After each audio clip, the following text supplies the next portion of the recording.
Umuyobozi gwanya umuyoboziyo abatura barwanya amabare bagizireho kwesharinga bwa mutabano w'umugenzi burimbare urukumanywa nka Frank Kamugisha urukwatanisa n'abatabani bakabinga abatura bo mu itakere bakugira ngo neryabo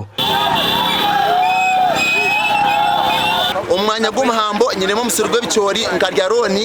abataka nibiza abashija abistar kumanya nibiza bazo mu mwanya batutera n'ibicoro byanje byabigwire bugwero musiri ndire roni mbari baza kunkoma tindi kumanya abashija abandi bendaki kire bantu bategeretse bari yabo kureba busiri hariya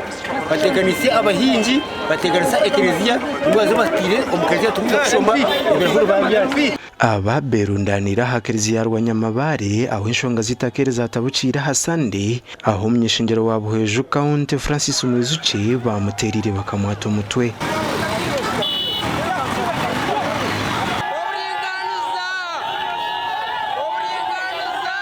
ukizakoreba utanyuma uri umuntu uranda kutera ikifuba kuko uzakushora rero sanga bastamye mu kereziya yitu nbanywera mu cyayi ekereziya yo nabacwire bakateza amashanyarazi kitu bagataho bagawayaringa biza ncoro babikomora hebo waya hata kumanya ngo batuzoga bizira waya babicusiye babisosiyo wabo kanita kagitu nondeho kungwingana yonga zakura nasanga batakana hingo mwitako nagambo mwitako twayorokero mwitako mwe nimwe tuhinga za ndunde za gavumenti nimwe tukora mirimo yitu nimwe aha kereziya hano ho polisi bashangire kamishera amasaso mu mwanya aho ubona biricire 10 barukunze gabo kandi polisi kwa serepicisha tu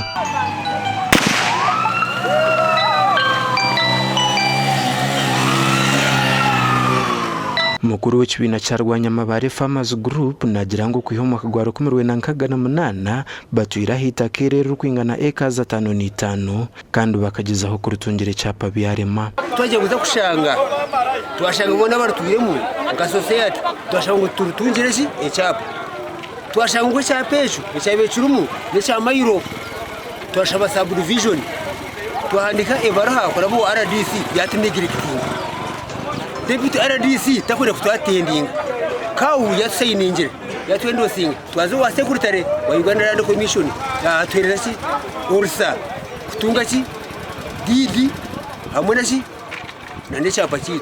tube tugo process yo kutunga echapa turi project hari ya zamajane utahirwe government I can't imagine sente za government zijya tuyire tukabyara amajani hatengaza kufera si bari abazugubitu bano batubingamo bakreminga bitaka niryabo twikirire ofisi ya RDC wabo heju ni korasoni wagera utikirize kugambira ha kamera zitu kongo tumanyise ngurizo bana hakuba uri cikoro byo kwirinda hanshonga yitakeri ecyayongera kikambirwa umugambirizo wa polisi abo cyanga cyagureta bushenyi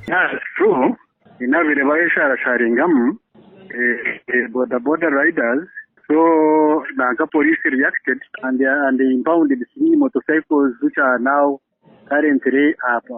police Uwezu. Did the security meeting take place? Today?